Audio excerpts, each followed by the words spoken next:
Hi, Dr. Neil. My name is Mina. I love your show. I came across it a year ago and have not missed one episode since. I've learned so much. My question is about probiotics. In non-fat, low-fat, and whole-fat versions of yogurt, kefir, and cottage cheese, do their bacterial concentrations, longevity, and potency differ? Another way I might ask is, given the options, what combination, and not just a single selection, would you eat to improve your GI, particularly in anticipation and in the presence of antibiotics? Thank you so much, Dr. Neil. Thank you for listening, and thank you so much for your kind words. Depending on the food source, yes, the probiotic strains found in that food may differ. As you mentioned, probiotics are often found in dairy products, although other food sources can be sources of probiotics too. Believe it or not, these include fruits, vegetables, and soy. Yogurt and other cultured or fermented dairy products are the most commonly consumed foods containing probiotics. I know I mentioned this on the show before, but just to reset, I want to refresh our memories and remind ourselves what probiotics actually are. They are live bacteria that support the health of our microbiome. In fact, it's actually believed the term probiotic comes from the combination of two Greek words, which translate to for life. And yes, foods like yogurt, kefir, and Yakult contain lots of probiotics. Because probiotics are composed of strains of bacteria, you'll find the names of these strains come from Latin. I will do my best to pronounce some of these strains, so bear with me. The majority of probiotic strains available in the marketplace contain species of Lactobacillus and Bifidobacterium. And again, these are most often found in dairy products. But which strains are found in what products, and do these strains have different health effects? Those are totally different questions. So I'll begin with the former. Which strains are found in some commonly found products? Let's start with Yakult. Yakult is a dairy-based probiotic drink, and it's made of fermented milk, and we're finding contains L-casein shirota. No, I didn't say my Sharona, it's L-casein shirota. Now, contrast this with the strains found in Dannon's Activia yogurt, which contains B. animalis DN173010. The Nestle company also has its own probiotic yogurt-like beverage, which also contains B. animalis, but of the lactis subspecies, not the DN173010 species. Greek yogurt and traditional yogurt both contain Lactobacillus acidophilus. Cottage cheese contains similar strains, usually both Lactobacillus acidophilus and Bifidobacterium.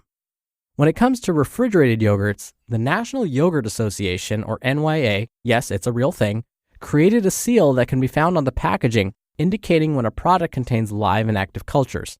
Food manufacturers earn this seal when they demonstrate that their products contain at least 100 million cultures per gram for their refrigerated products.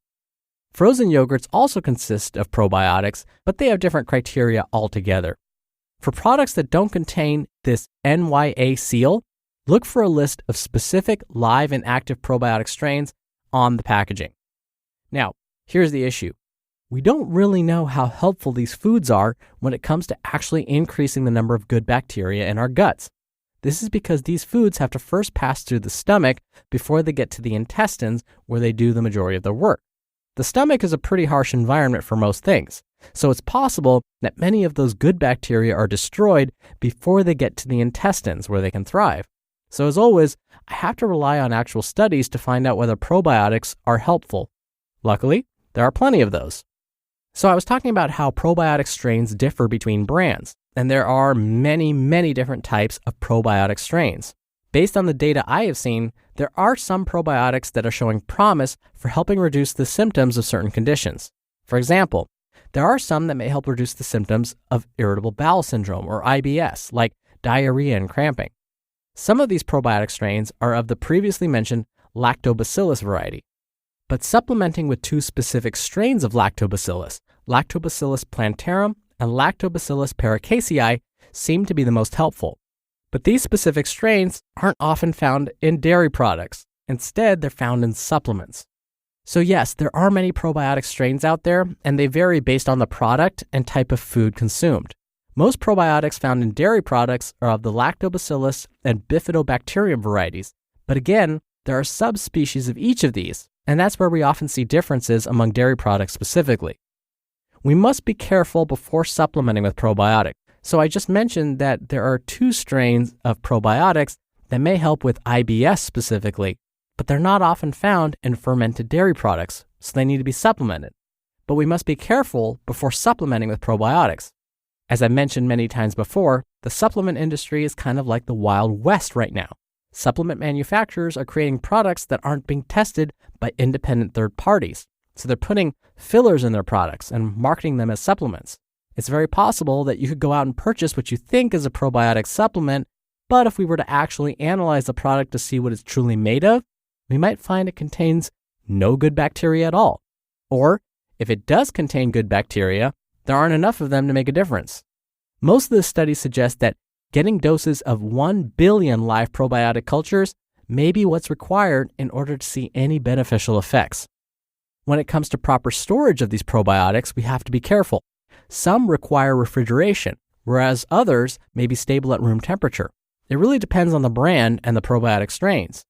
So it's important to carefully read the packaging to find out how best to store the probiotic supplement. There do seem to be 2 probiotic supplements that are safe for most people and may be helpful. The first would be VSL3 and the other BioK+. But as I always say, if you choose to begin supplementing, if you think you want to start taking VSL3 or BioK+, please speak to your primary healthcare provider first. A couple of weeks ago, a caller asked me whether it's safe for everyone to take probiotics, and my answer right away was no. So it's always best to check with your healthcare provider.